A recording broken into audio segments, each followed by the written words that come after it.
All right, looks like we are live. Everybody, I want to welcome you to Standing for Truth. Thank you for being here. We have an epic show for you guys. I am your host, Donnie, and it is a privilege to have Stef Heerema here back with us. Stef, thank you so much for being here. Yeah, thank you, Donnie. I look forward to it. Me as well. Me as well. This is exciting. And for the audience sake, the title of today's presentation is Overturning the System, Igneous Origin of the Castile. And this will also be a response to Kevin Henke's latest arguments put forth on a video titled The Green River Formation. Now, what we're going to be doing, though, is we're going to be having a technical presentation from Stef, and then we're going to get you guys in the audience involved. So please make sure you're tagging me with your questions. We'll try and do our best to keep the questions on topic and related to the presentation. So that being said, we also have George Bond in the house. George, good to see you. Any words of introduction from you, George?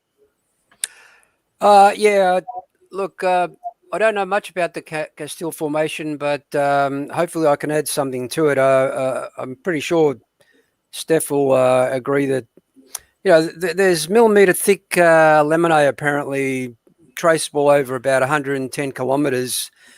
And the Castile Formation is in West Texas, I think, Delaware or near Delaware somewhere. And keep in mind, this kind of sedimentation has never been observed. So I'll be very interested to see what Stef's presentation entails.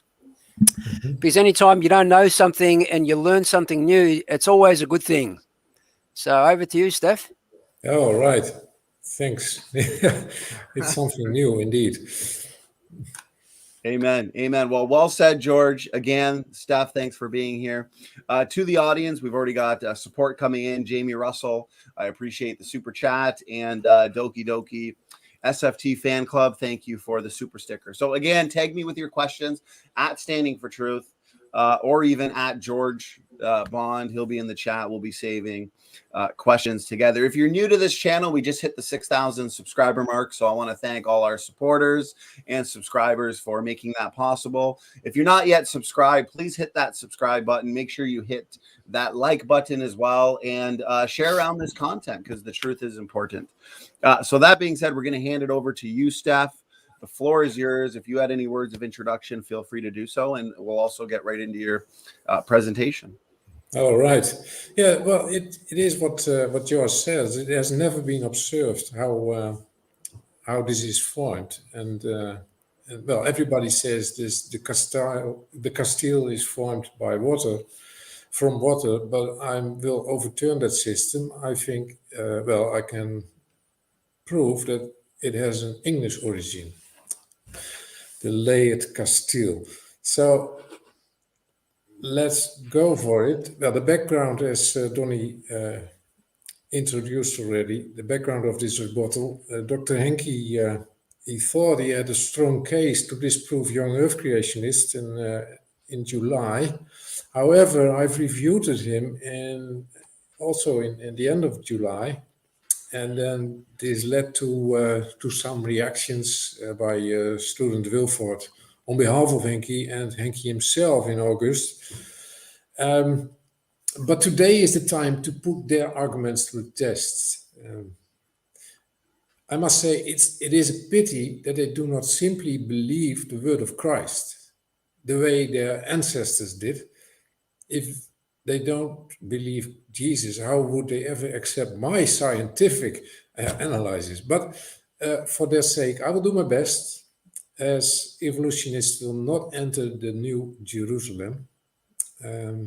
Okay, well, this is a picture of the Castile, and note those cracks in there, in the anhydrite layers. I will come back on that later.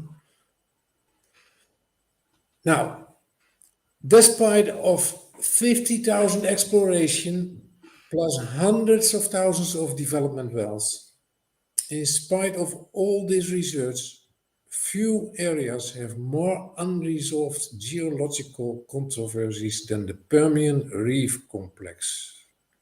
That was written by Scholle and many others in 2007. And it was a student, Wilford, who appointed me to this publication, so I thank him for this. Well, evolution theory does not provide a solid explanation for the Castile, nor for the wider region. And only one explanation model should remain. Therefore, I will demonstrate the following. Salt magma explains the features of the Castile, plus all other salt in the wide area. The salt magma model, flood model, indeed is overturning the system. Henke's model, however, conflicts with facts, and he's very wrong with looking into the Castile in isolation, because that's what he is doing. In the Castile, there is an abundant amount of salt in the wide area. The Castile is part of the Delaware Basin. And there is an abundant amount of salt in the wide area. It's all been neglected by Henke. We see the White Sands, the Midland Basin, the Paluduro Basin, the Valverde Basin, and it's all part of the Permian Salt Basin. Well, I've shared this before in my other presentation, but the Castile is just a feature at the end, at the south edge of the Permian Salt Basin. Now, crystallizing in layers, like in the Castile and in other salt giants, is normal in layered igneous intrusions. So, by example, the Zechstein salt is a core from about 3,000 meters, and you see it shows the layering in it, and that's common in salt layers. Now, we see the same in the same layering in an igneous intrusion here. This is not a salt, but we see the same layering. Now, note that this is sodium chloride and then calcium sulfate. Note that the calcium sulfate and the sodium chloride layers are not chemically bounded to each other. So you can see they have been easily broken. So there is no chemical bounding to these layers. And I will come back on this later when I address the secondary seep-in of oil. Now, flow bending is a geological term to describe bends or layers that can sometimes be seen in rock that formed from magma. And here we see the flow bended rhyolite, and that's not a salt, but you see the flow bending.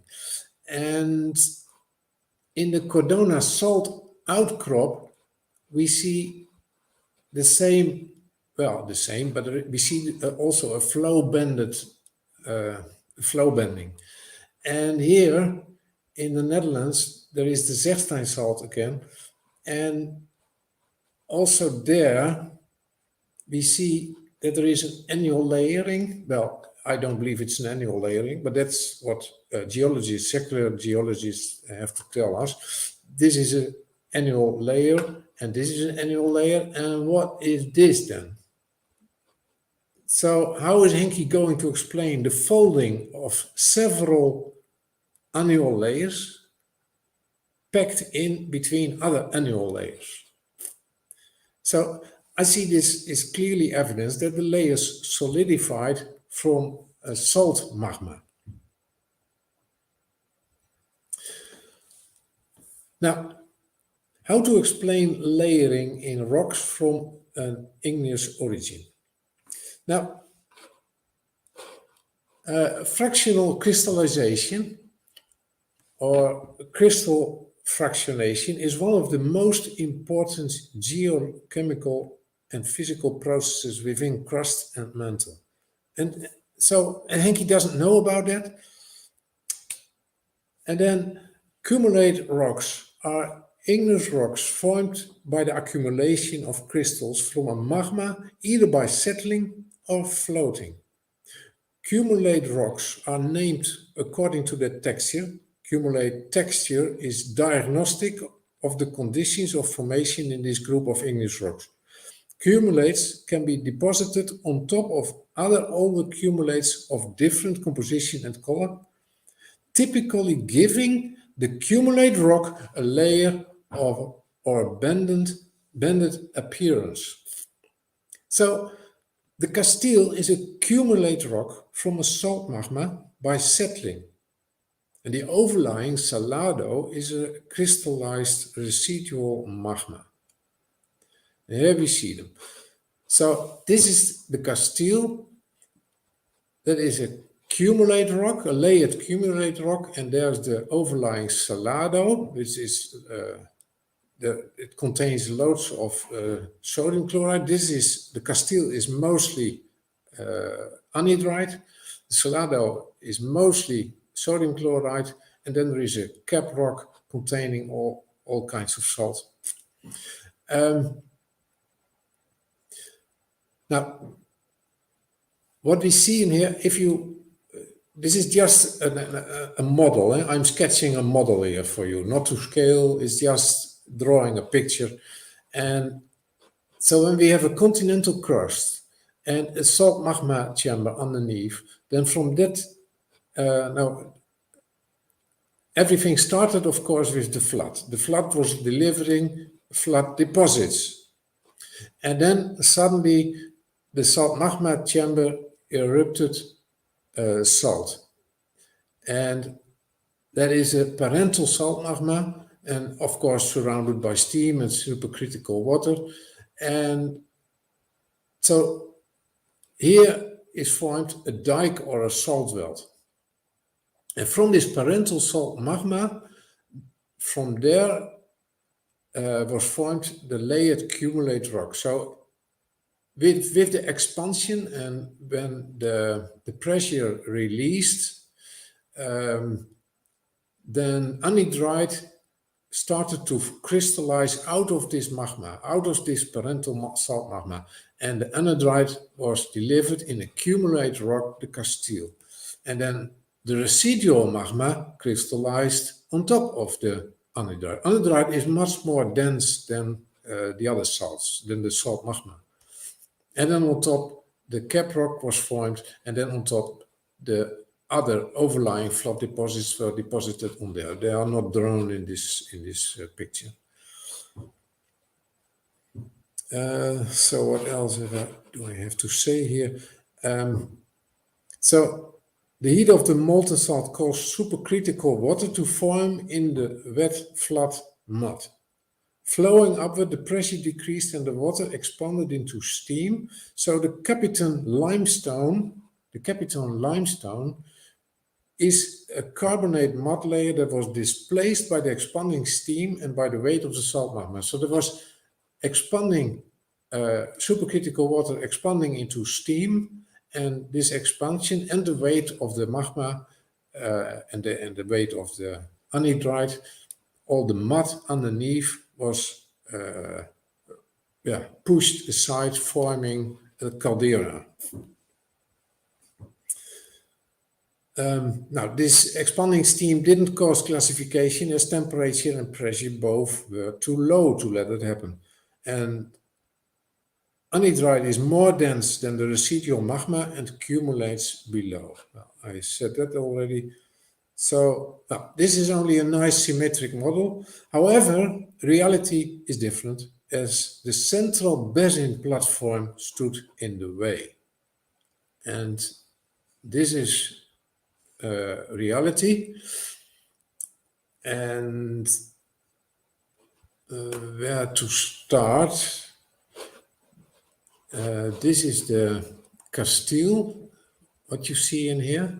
This is a cross-section over the Delaware Basin, the Central Basin Platform, the Midland Basin, and the Eastern Shelf. Now, the anhydrite, that is what is found in the Castile. So this is the Castile.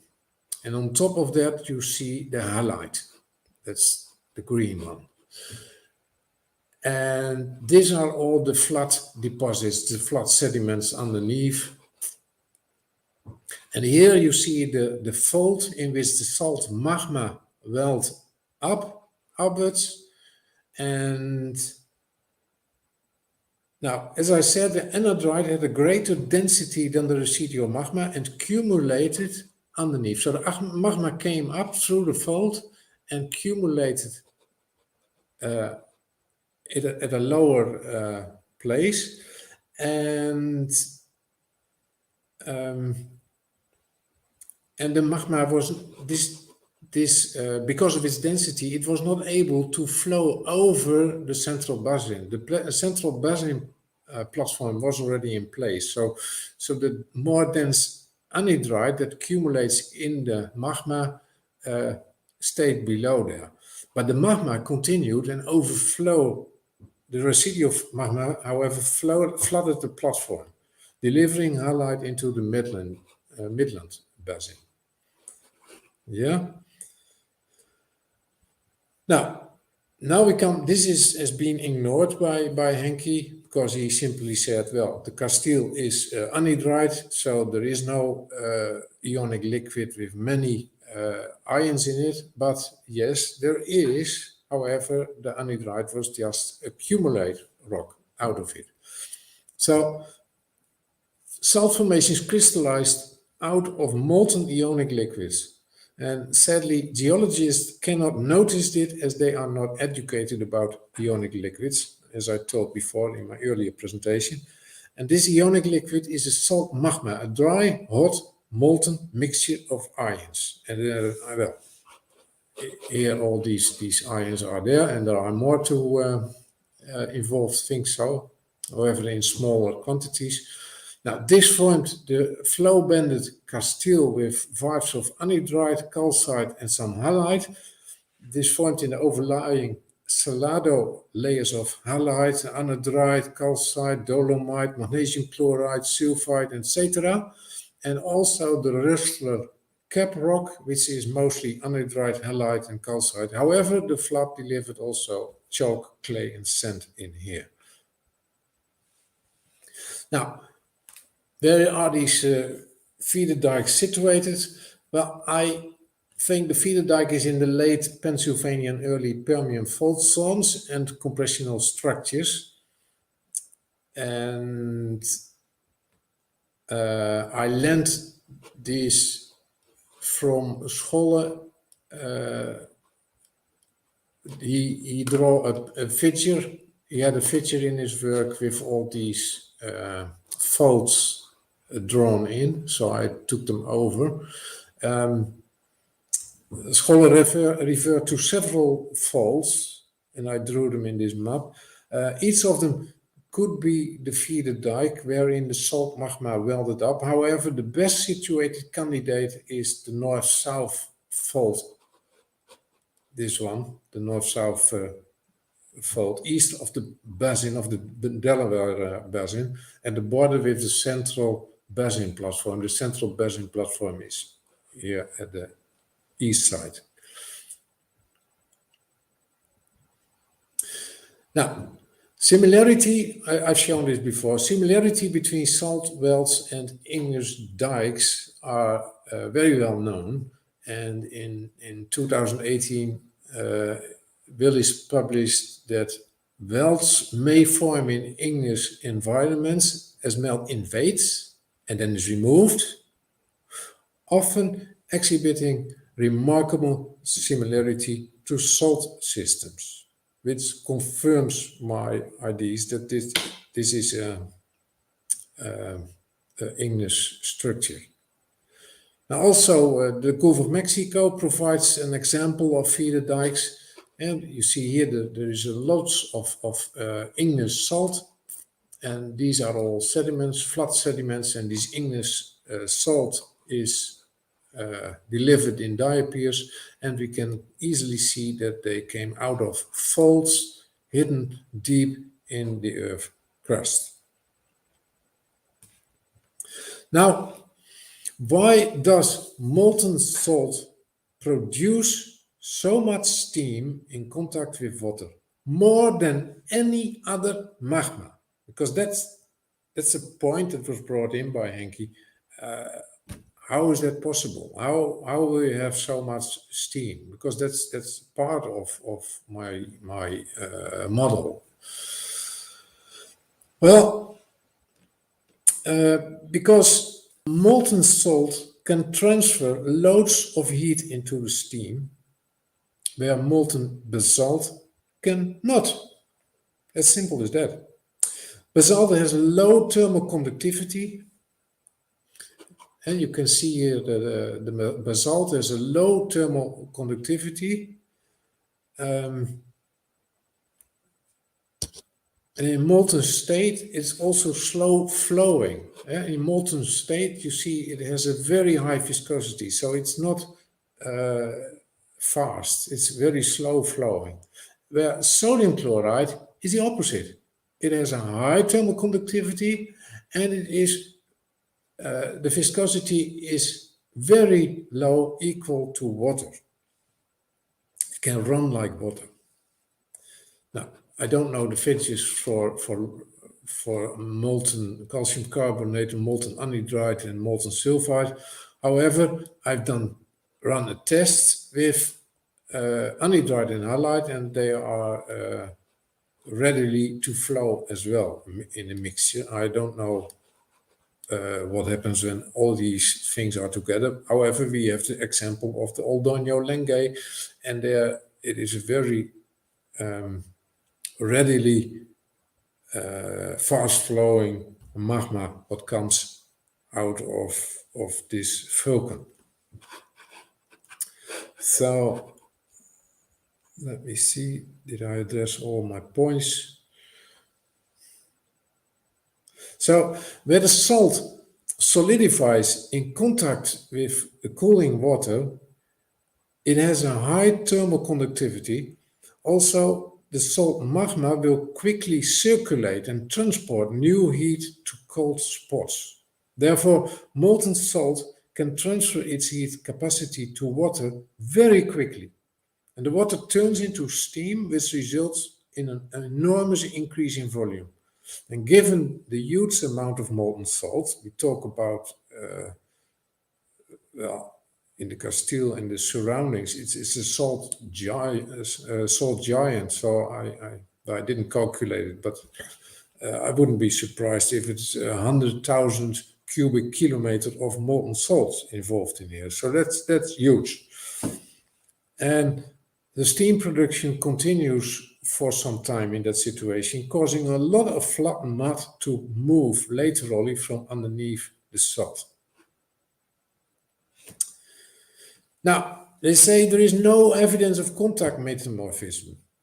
But why would contact metamorphism form between steam and floodwater, which was holding sediments? And I will go deeper into that. Now, the water cools the sediments. Then the flood water is there and it cools the sediments, preventing high temperature contact metamorphism. And so what can I see? Where shall I start? We see here the muddy floodwater with sediments, and these sediments are settling, going downward. That means that the water is available and there is a water layer that is hot. Let's say it's 100 degrees. Then on top of that, it's heated up to steam temperature. Let's say it's 300 degrees Celsius. There is high pressure available. And then we see the solidified Castile, and it's floating on this steam pressure. And underneath the Castile, we see that the steam will float aside, with high speed, and it will bring all the calcium carbonate, all the flood sediments, it will bring it aside.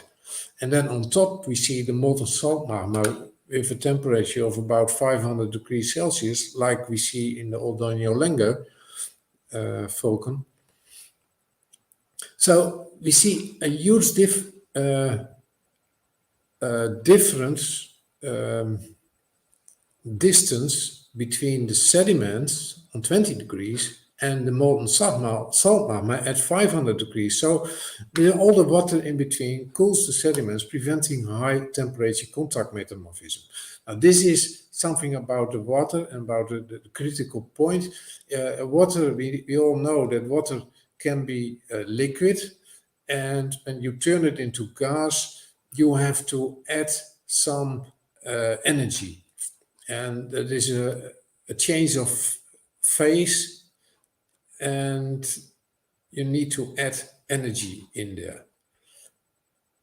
And however, there is a critical point that the temperature and the pressure are that high that there is no condition change anymore. There is no phase. You can't jump from liquid into gas here anymore. It's all, that's critical water. And my impression from the Castile, as it's quite high in the geological record, is that the pressure was below the critical point, and that this is the curve that the water, the flood water, was.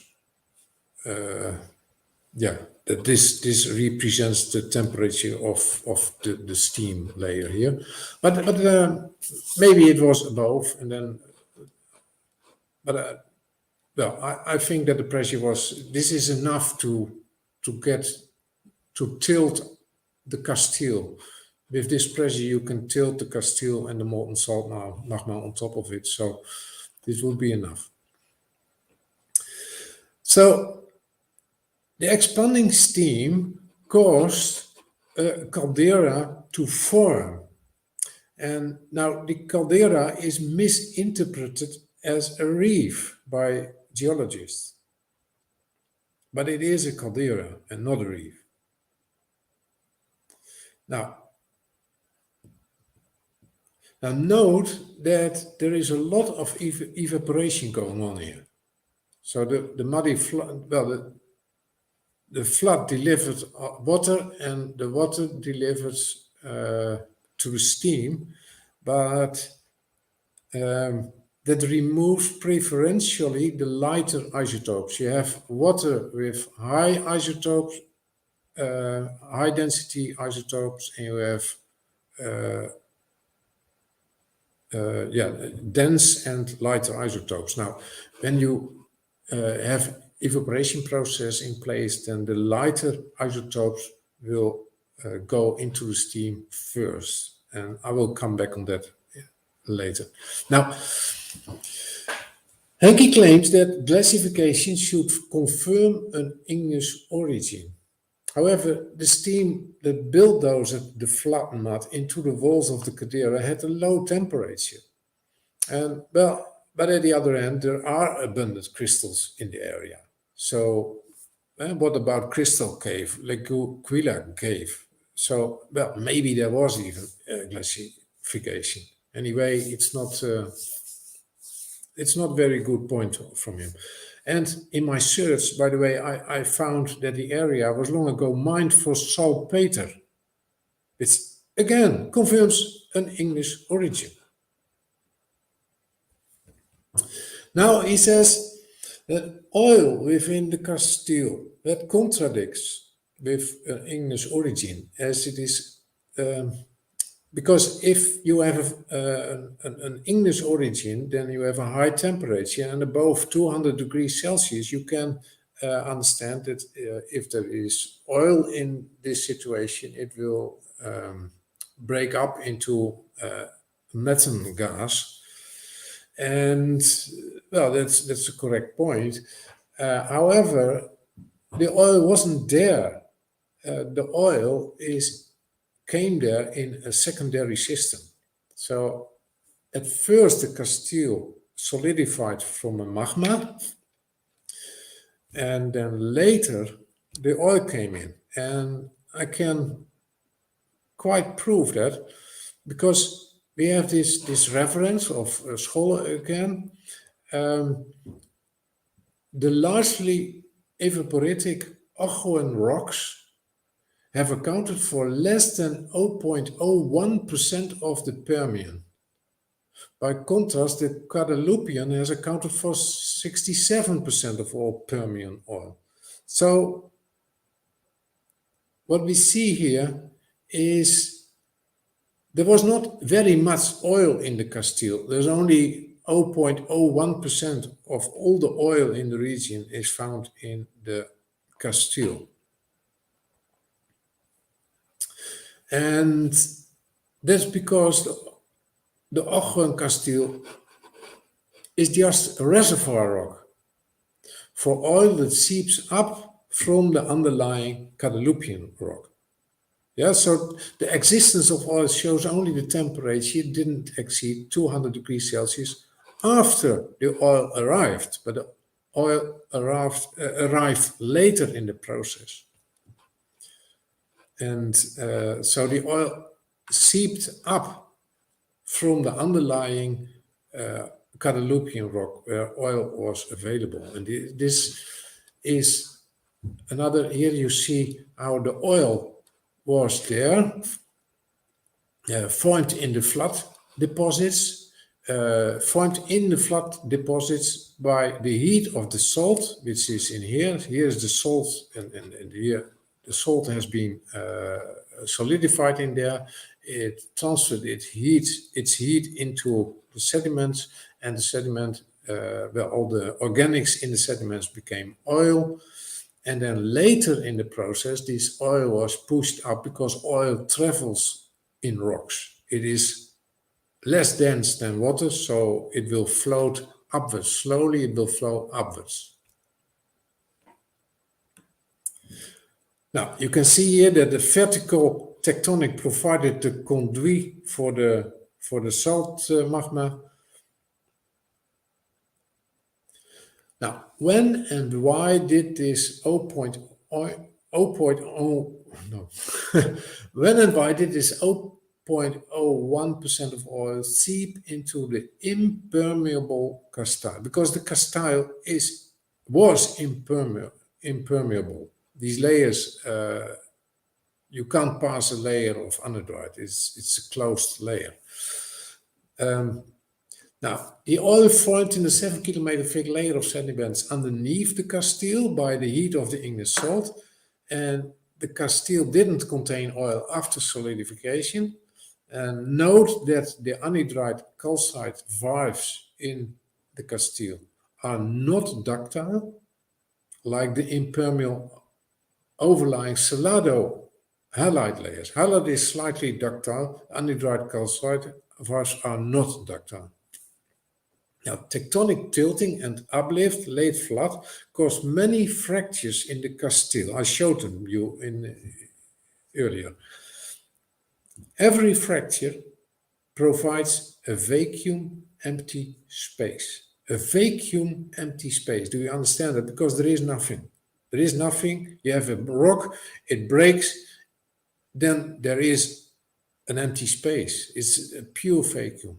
So when these faults formed, they sucked in fluids from below because there was an overpressure underneath, and here is a vacuum. Well, they sucked in these fluids from below, and what are these fluids? Well, there is oil and there's water. And now the valves, I showed you already this picture, the valves are not chemically bonded. So the calcium sulfate is not bonded to the sodium chloride, and it's not chemically bonded to the calcium carbonate. Therefore, the oil and the water penetrated the Castile completely. That's oil. The oil is very good in penetrating narrow cracks, you know, especially when it's a bit hot. So that's where the oil seeped into the Castile. Now, geologists also analyze water out of the Castile.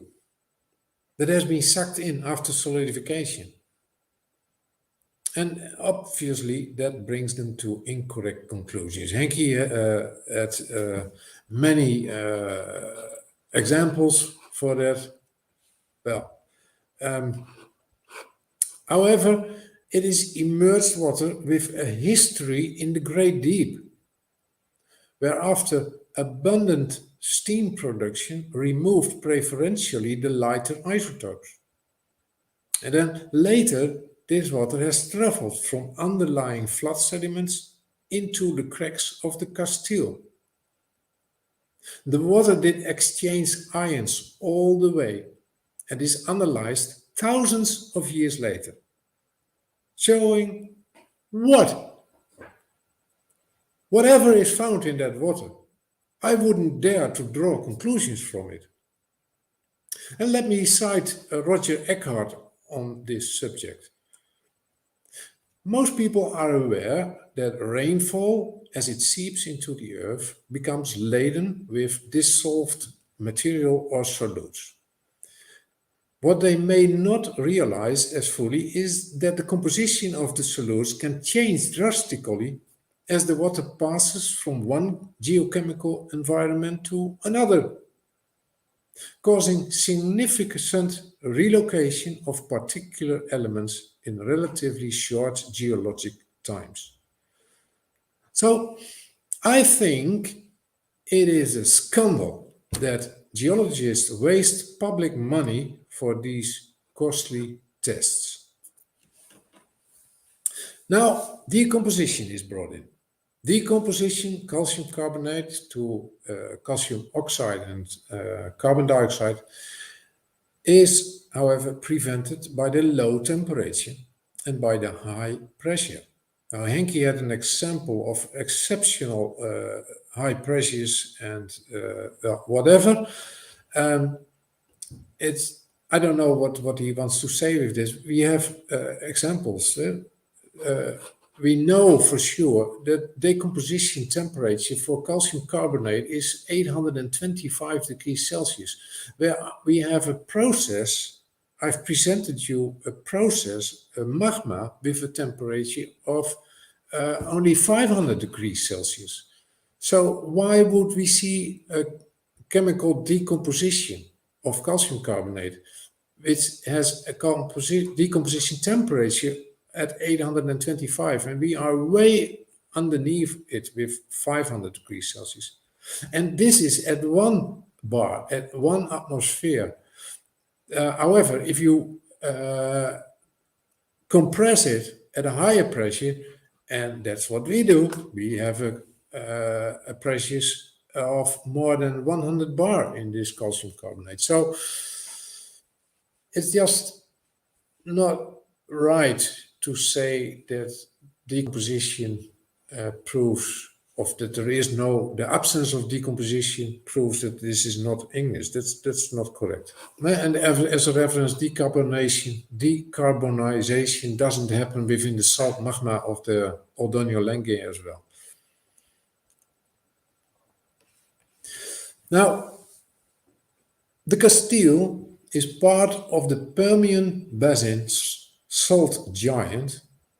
Yeah, the Castile is not, you shouldn't look in isolation at the Castile. You should look at the wider picture.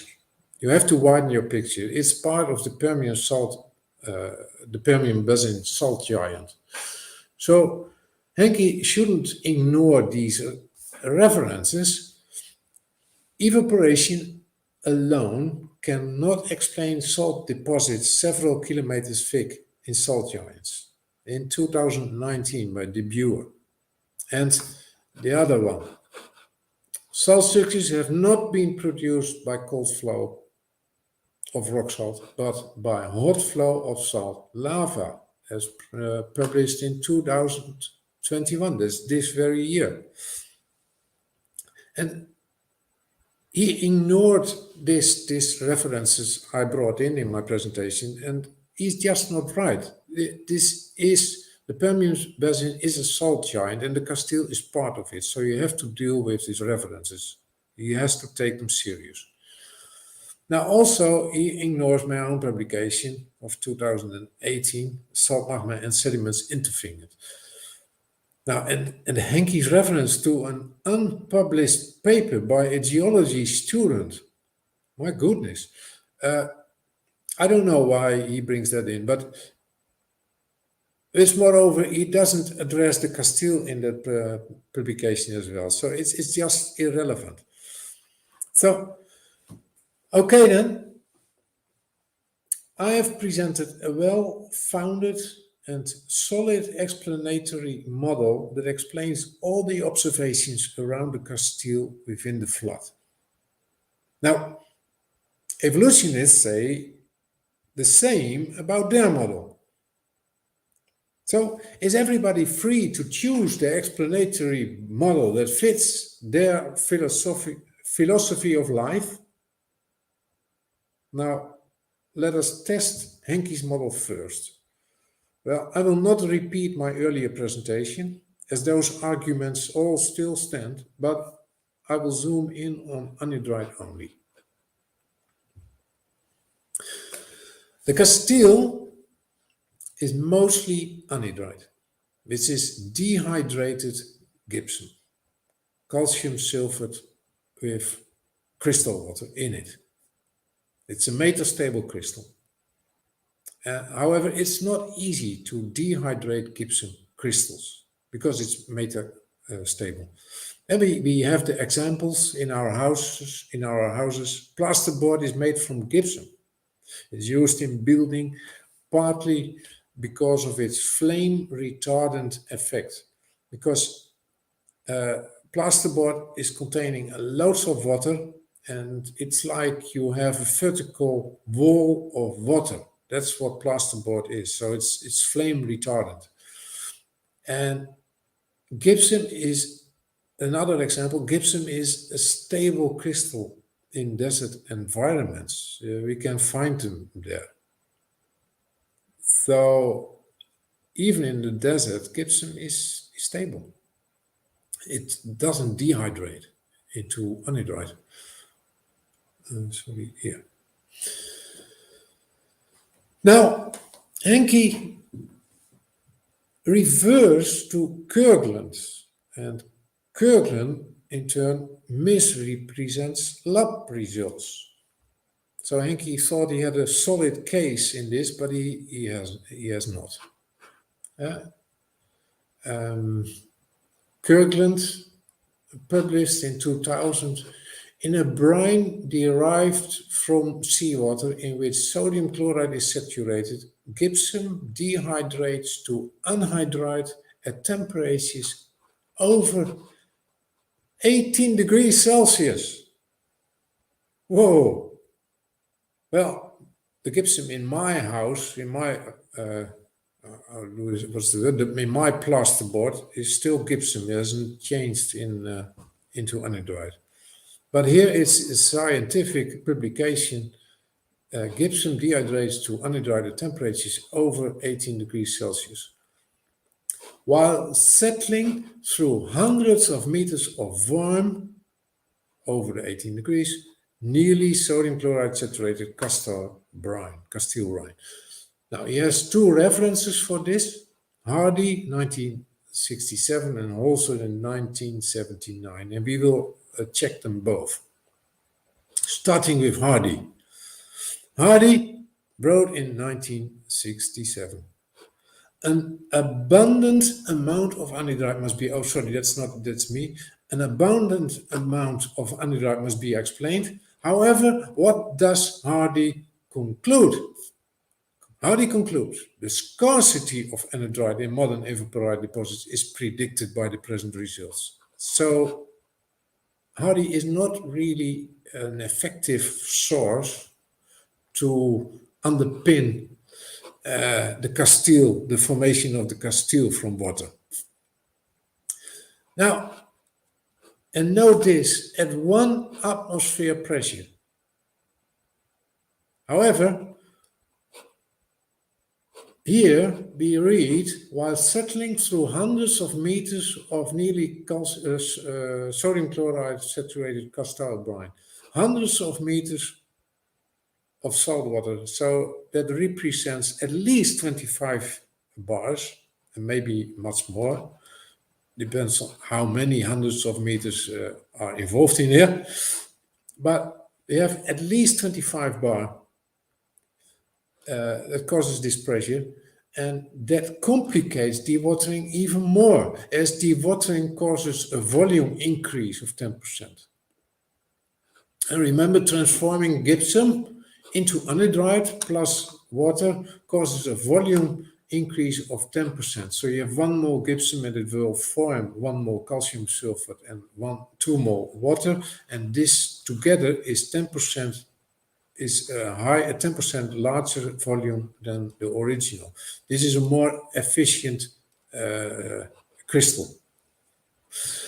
Now, plasterboard and desert roses retain their crystal water in the desert. But these scientists believe that they release their crystal water under water layers hundreds of meters deep. But there, the pressure is higher, and it is also colder, and it's wetter. All these 3 factors will actually hinder the conversion to anhydrite. So, if it not happens in the desert, then it will certainly not happen underneath hundreds of meters of water. So where are these lab tests confirming that over a 25 bar and at low temperature at 18 degrees Celsius, gypsum dewaters into anhydrite? Now we go to his other source, that's Holzer, 1979. And he referred to figure 13. Now this is the figure 13 that was referred to. But note, this figure is at atmospheric conditions. At higher pressures, it's even more impossible to produce anhydrite, but okay. So this figure, what can we read from here? This is the temperature. Temperature 20 degrees, 40 degrees, 60 degrees, 80 degrees Celsius. We have seawater, what comes into a basin where it's going to be evaporated by the heat of the sun. So the result is a brine, a salty brine. A brine contains more salt than the original seawater. And this is the salinity and the evaporation ratio, and this means at this point, this means that here 50% of the original seawater has been evaporated. And at this position, 75% of the original water has been evaporated. And well, it's a bit complicated to read it here. It's 90% of all the water has been evaporated. So you see that the brine is getting a denser brine and more oversaturated. And however, the seawater comes in at a certain temperature and it starts to evaporate the seawater. So the curve that fresh seawater travels through first causes gypsum. There's no way around it. We form gypsum first, after which conversion to anhydrite becomes unattainable. Because if gypsum, here we see this in page 248 from this very reference. If gypsum is heated in the laboratory in the presence of water, the gypsum will continue to exist metastably up to temperature of nearly 93% and then transform to basanite. That's still not calcium, that's calcium sulfate. This is still not anhydrite. There is this basanite is still having some water in it. This is, by the way, the stuff that you can buy in the market when you have to do some construction in your house. When you want to make gypsum, This is what you buy in the market, and you put water in it, and then it transfers into gypsum. So, but we need, we see here that Holzer wrote down, although continued dehydration at high temperatures can yield anhydrite in the laboratory, it is nearly impossible to grow from solution. That's what is written in this very reference. It's nearly impossible to grow from solution. So anhydrite, to conversion to anhydrite here is nearly impossible. Now, also wrote, and this gypsum is not easy to dehydrate into anhydrite, and these are puzzling example of metastable relations. And I'm citing Holzer here. These are puzzling example of metastable relations. It's not as simple as Henke and Kirkland showed us. So, and note that Holzer in fact falsifies his own figure 13. That's what is written here. So it's not as easy as that. Now, my advice to evolutionists is please take seriously the finding of primary igneous anhydrite. It's a recent finding, and it's largely ignored. It's in 2008 presented in a publication. And take it serious. Please do so. Or if you really want to waste more time and money, if you really want to do so, to waste the money from taxpayers, then please prepare this lab test in desert conditions with seawater at one side of a permeable and the basin at the other side. And then you can see for yourself that the Castile cannot be formed in that water. Now, my recommendation will be that scientists, they have access to budgets, billions of dollars. They have access to these monies. And they have access to tooling, they have the expertise. Now, they should do tests with ionic liquids to get a better understanding. I've tried these tests myself. I don't have enough funding and I don't have the right tooling to do so. But these people, these scientists, they have them, and they should use their resources to understand the ionic liquids, it's salt magmas. Now, I want to thank Kevin Henke and student Wilford for pushing me to come up with a stronger refutation of their work. It is, however, it's now time to overturn their system. Now, if they or anyone else wants my presentation for further research, then please send me an email and you can have it and use it therefore. Now, are there any questions? Then you're welcome to come with them. I hand it over to you, Donnie. Thank you, Stef. Let me just remove the PowerPoint from the screen. Another fantastic presentation, Stef. A few people in the chat were saying, making a prediction that Kevin Henke will probably tap out after this one. Great job, great work. Very technical, very detailed, a lot of data, a lot of information. So clearly a lot of hard work was put into that, Stef, and I really appreciate it. God bless you, brother, for that. Yeah, it was quite a search, I must say, to find these references, because it's easy for Kirkland to make a reference to something in 1979, but how will I get access to it? So, right. But it worked out. Yeah, you did a great job. You did a great job. This is a presentation I am going to have to watch 2 or 3 times, just to get it all. It's very detailed. You addressed all of his points and arguments thoroughly, while from my observation, and you pointed this out in your presentation, Kevin seems to be ignoring and dodging a lot of the arguments that are problematic for his position. Jamie in the chat says he's going to watch again as well. Very technical. Very well done, Steph. Very well done. George, any thoughts, any points you wanted to make before we get into a few questions here?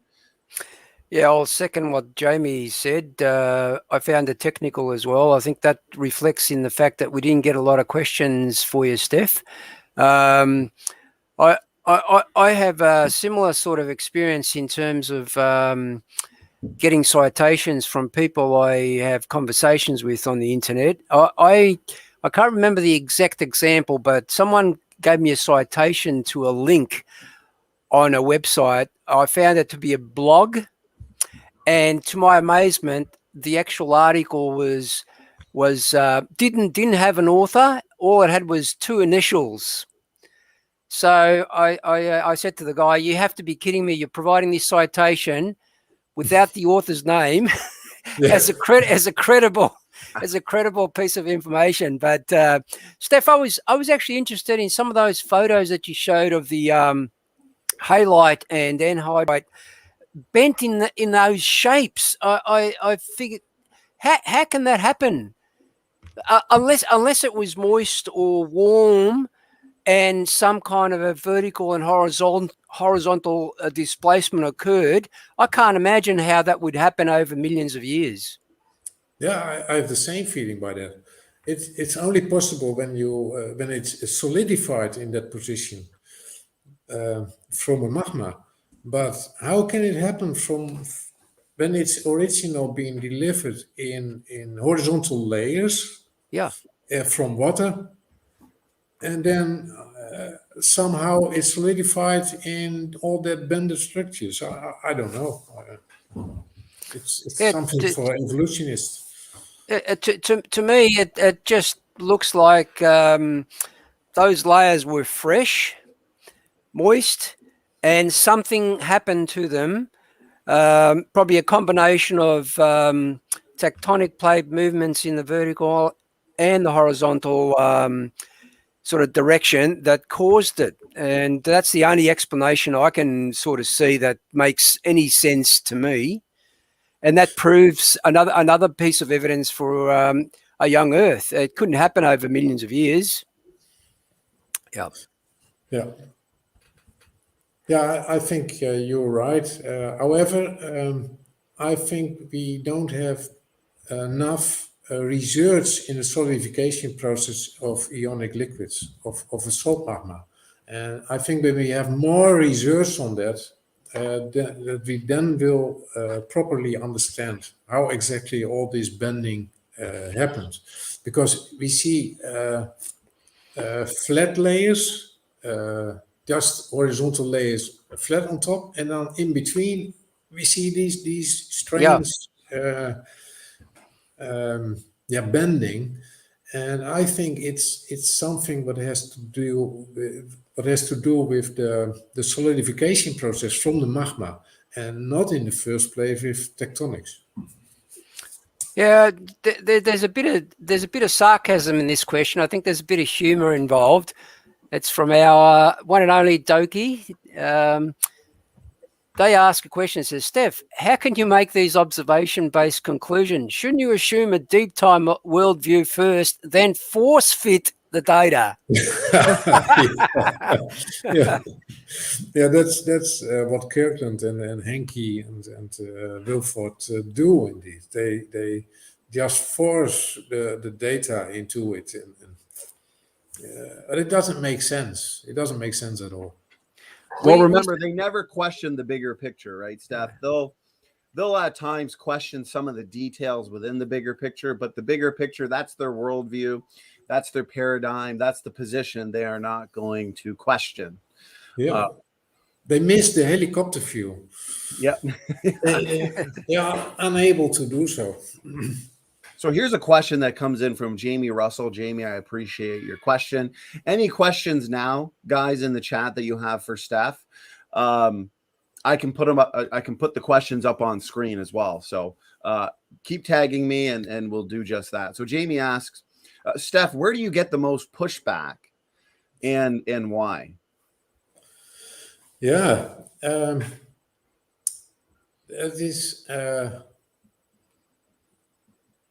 well everywhere. I must say, I have a pushback now from Henke and Wilford and well.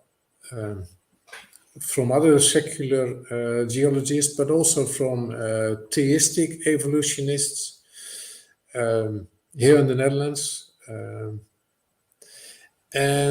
But strange enough, I have also pushed back from young Earth creationists, because young Earth creationists have embraced the idea that the salt is formed from water, from hot water that was available with the floodwater.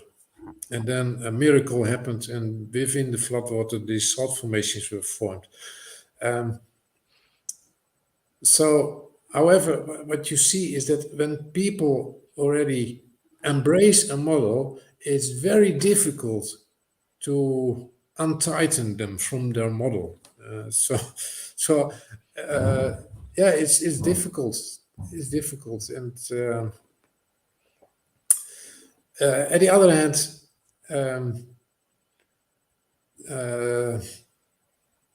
if there is more research available, the more research comes available, the stronger this case will be built. Right. So I'm looking for people who are willing to do research on salt.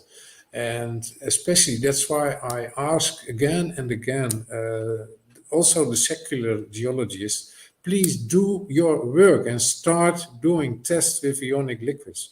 I need help there. I can't do this myself. And they have the tooling. They have to do this work. It's their work, not mine. I'm just a volunteer. I'm voluntarily helping geologists to do their work properly. And now they are all angry with me, but I'm just helping them. And Stef, I've posted your article. Yeah. Your response to a specific critique. It's found at creation.com. Yes. I've posted it in the chat where you answer some of these criticisms put forth by, correct me if I'm wrong, his name is Kevin Nelstead. Yeah. Kevin Nelstead.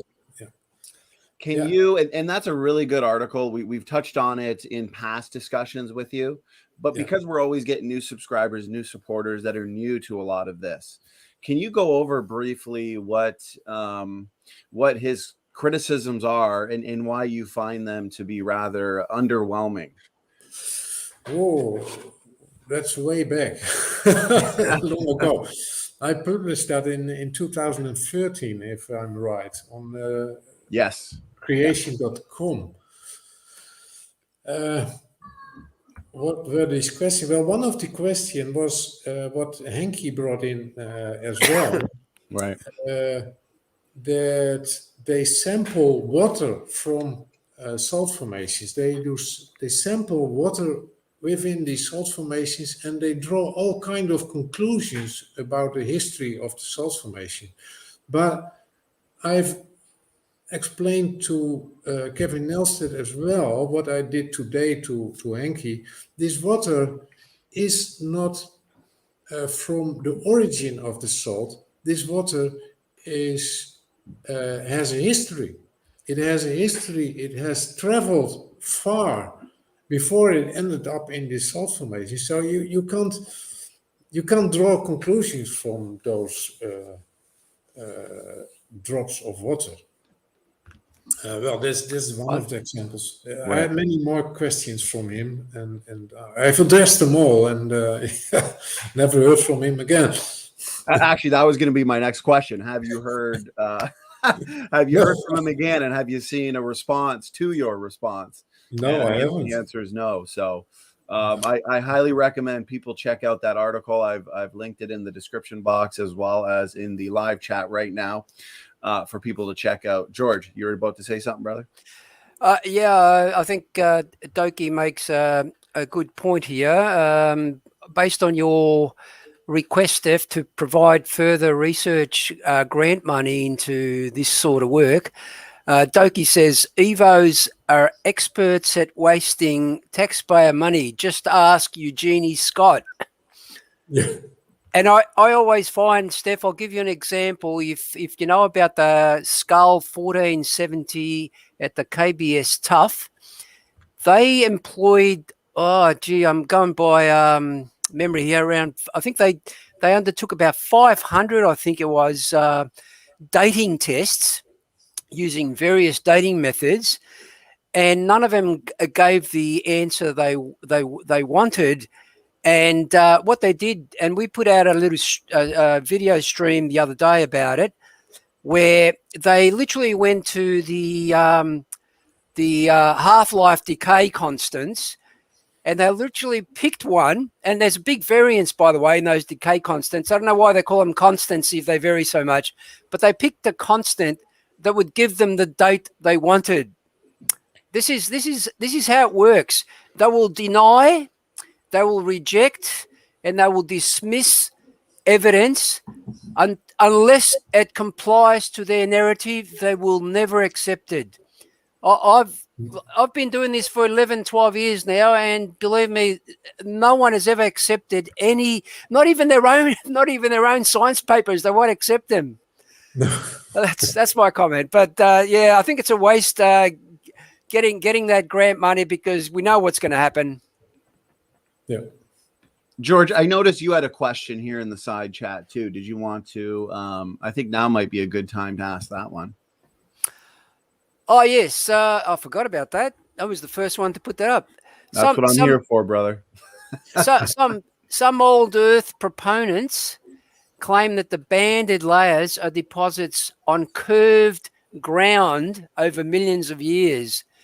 So what have you got to say to that? They're effectively saying the ground was curved initially, and then the layers were deposited over that. It seems a bit silly to me, but obviously, if you look at the physics of that, that's impossible. Yeah, it's. I don't know if. Look, if you can get those couple of photos of those pictures where you showed the actual bends in all those different coloured layers. Yeah. That would pretty much show that that's just impossible to do. Yeah. I didn't share my screen, of course. Did I? Do I have to share my screen again? No, I just put the screen back up for you, Stef, if you want. Okay, so everybody can see my the picture now. Now, what you see in here is this is original. There has been a horizontal, quite straight layer, and then there suddenly are big bends in it. Well, I don't know. I don't know what happened, but I can't see this kind of bending have occurred because the ground under it was holding it up or so. No, I don't see. And there are other examples. What about this one? There's no way you can understand this from annual layers that have been bended. Then, because this one is then horizontal, then there was a whole lot of halide, sodium chloride, and then you have calcium sulfate. Well, it probably is calcium sulfate. And then this calcium sulfate layer it must have been a horizontal layer, because that's the theory of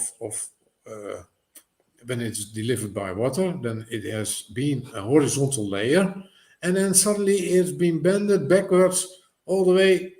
And sorry, I can't make any sense of this. Well, correct. Evaporites would, by definition, would occur in a horizontal position. They can't form like that.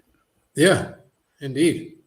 So this is a problem. This is definitely a problem for evaporation model. And however, from a magmatic model, it's Well, very common. It's what we expect from magmas, that the crystallization is very is not always very nice, because everywhere you have differences in pressures, you have differences in composition, you have differences in temperature. All these small differences have an influence on the crystallization process, which can cause this kind of features. There's a comment that comes in from Chris Peacock. I appreciate it, Chris. He says, when you have a plate pushing into another, it bends rock like plasticine.